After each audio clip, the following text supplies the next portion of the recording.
స్త్రీకి అడుగడుగునా గండాలే. స్త్రీ లేకుంటే సృష్టే లేదు, మానవజాతి మనుగడే సాధ్యం కాదు. ఈ విషయాన్ని మరిచిపోతున్న ఎన్నో కుటుంబాలు ఇంకా మగపిల్లల కోసమే పరితపిస్తున్నాయి.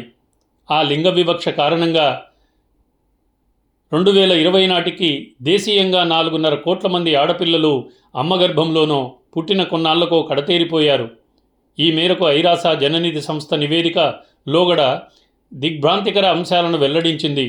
నిషేధం అమలులో ఉన్నప్పటికీ కాసుల కక్కుర్తితో పలు ప్రైవేటు ఆసుపత్రులు, ల్యాబులు నేటికీ విచ్చలవిడిగా లింగ నిర్ధారణ పరీక్షలు చేస్తున్నాయి.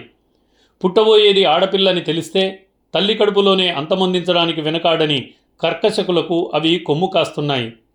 తెలుగు రాష్ట్రాలతో పాటు దేశవ్యాప్తంగా ఇలాంటి ఘటనలు నిత్యం వెలుగు చూస్తున్నాయి. ఈ పరిస్థితుల్లో లింగ పరీక్షలను చట్టబద్ధం చేయాలంటున్న భారతీయ వైద్య సంఘం అధ్యక్షుడి వ్యాఖ్యలు విస్మయానికి గురి చేస్తున్నాయి.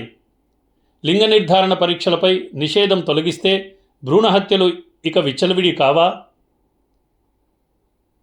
ఆడపిల్లలు జీవించే హక్కును కాపాడాలంటే అక్రమ స్కానింగ్ దందాలపై ప్రభుత్వాలు ఉక్కుపాదం మోపాలి.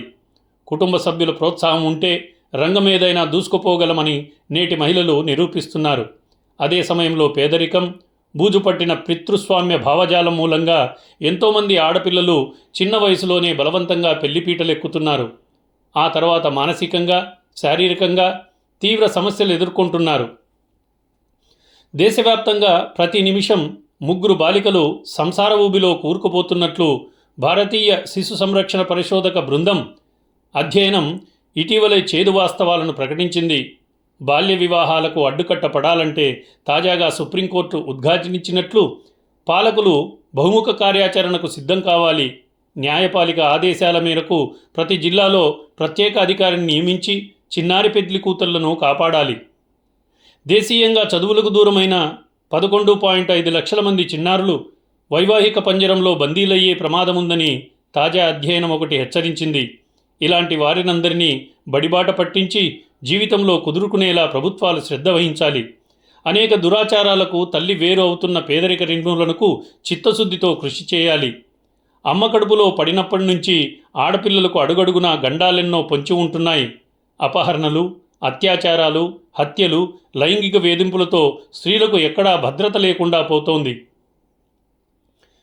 కోల్కతాలో వైద్య విద్యార్థిని విషాద ఉదంతం యావత్ భారతదేశాన్ని కన్నీటి పర్యంతం చేసింది.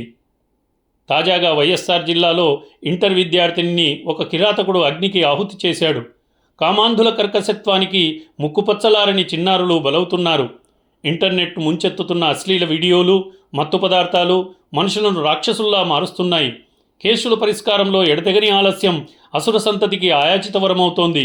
మైనర్లు సైతం అకృత్యాలకు పాల్పడుతుండడం తీవ్రంగా కలవరపరుస్తోంది. పాఠశాల దశ నుంచే నైతిక విద్యను బోధిస్తూ మత్తుమందుల కోరల్లోంచి సమాజాన్ని రక్షించాలి. విచారణలను వేగవంతం చేసి స్త్రీలపై దాష్టీకాలకు పాల్పడే వారికి కఠిన దండలను విధించాలి. ఆ మేరకు పాలకుల చొరవే మహిళా సాధికారతకు మేలిమి బాటలు పరుస్తుంది.